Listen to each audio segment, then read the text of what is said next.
మన బీసీలమైన మనలోపల కూడా రావాలి.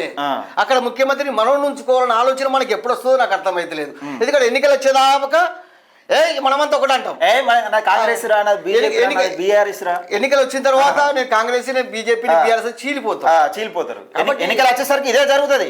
కానీ మనకంటూ సరే నువ్వు ఏ పార్టీల నుండి పోయి అది కాదు, నువ్వు ఏ పార్టీల నుండు, కానీ నీకంటూ రక్షణ ఉందా?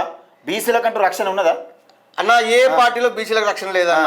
అది ఏ పార్టీలో కావచ్చు, ఏ పార్టీలన్నా బీసీలే బలవుతారు. గుర్తుపెట్టుకొని ఏ పార్టీలన్నా బీసీలే బలవుతారు. మన బీసీ చట్టం గురించి మాట్లాడుకుంటే బీసీ మేధావులు, బీసీ ఉద్యమకారులు దీని విషయం దయచేసి దండం పెడుతున్నా.